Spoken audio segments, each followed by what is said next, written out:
and I actually helped him go bra shopping for this girl that he was. My first love was sadly unrequited. I was 13 years old, just entered the 8th standard, and we had a camp from the 7th to the 8th where we went on this trek. And the person behind me on the trek actually got stuck in this cave we were going. And so I ended up being stuck with 2 or 3 guys from my class. We got completely lost and made our way down the mountain for a few hours. And in those few hours, I met this person, and instantly I had a crush. Turns out that we were put in the same class in the 8th grade. We were made partners.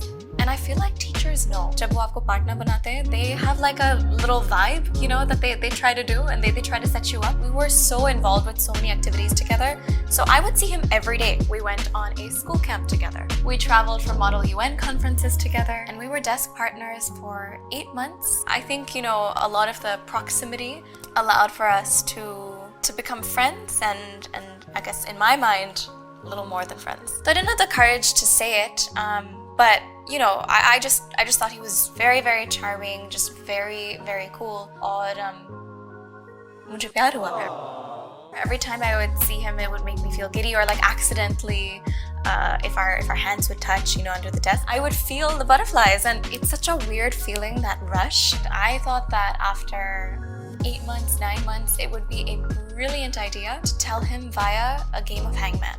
We were like, oh, let's tell each other our crushes.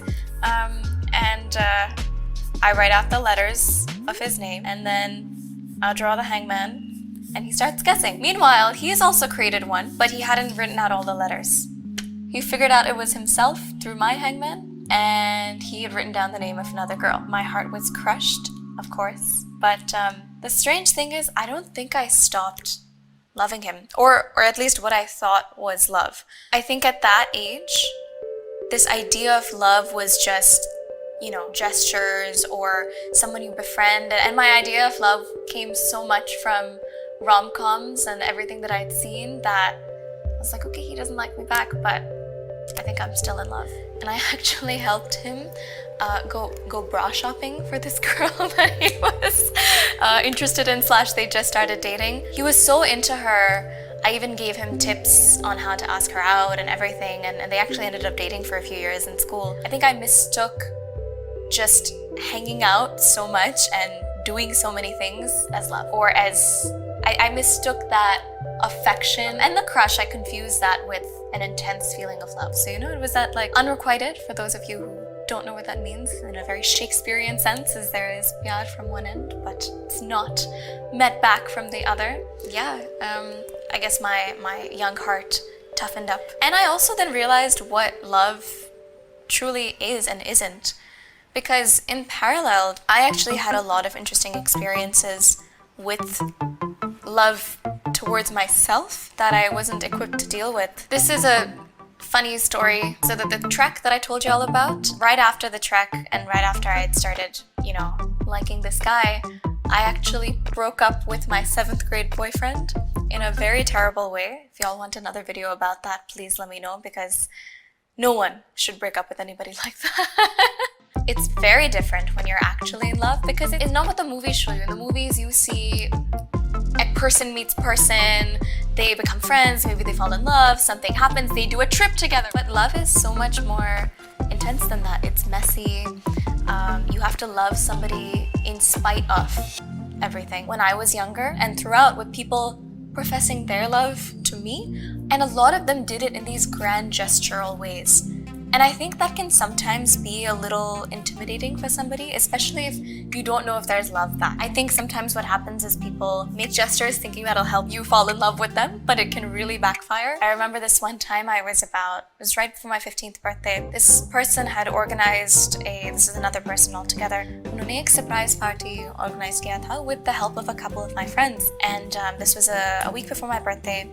So somehow they were able to get me to his house. He had bought me 2 gifts. He'd bought me a massive teddy bear and a memory card for my phone, which he knew that my phone was out of storage. I didn't even, like, it was just crazy to me that he knew that. I was very thrown off guard, because this is somebody I was not at all interested in at the time. Then, you know, all of these things happened. He organized this beautiful thing, and at the end of the evening, he asks me to come up with him to his special place in his building. I was a little nervous. I was like, oh, okay, whatever. But I came. It was him and me holding the teddy bear as like protection.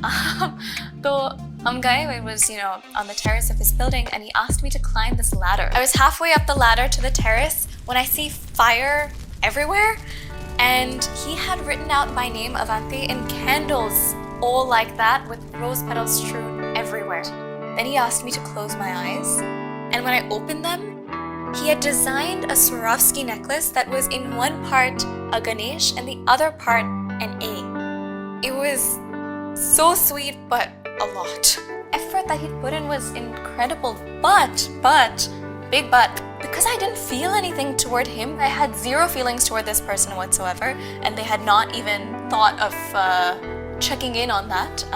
It came across as too much and almost too extra. I think it's not about the gestures. I think if somebody had gotten to know me in a better way, like more as friends, in smaller ways, and you build that up, maybe I might have been interested, but this was just a lot. I was feeling all these feelings to some person who didn't love me, and then there were all of these other situations which I was receiving that, and that's when I knew that I didn't really know what love was. I was trying gestures, I thought someone was cool. I was receiving gestures, I wasn't into them. I realized that to understand love, I think I would have to live life a little bit more and then figure it out. Love is how the other person also makes you feel. And your first love should always be yourself. People will come and go, but if you don't love yourself, you won't have the capacity to give love to others in a way that you deserve and they deserve. And I honestly think that my first love experience taught me that in the process of me just really liking and loving this cool guy, I had lost parts of myself that I actually loved. And so it was important for me to find that again, and I think by the time I did, I was ready for accepting and entering real love in my life later on. I hope you enjoyed this video. If you did, please don't forget to check out my other first time video where I talked about my first time masturbating and my experience with self-pleasure. And stay tuned for my first date story out very soon.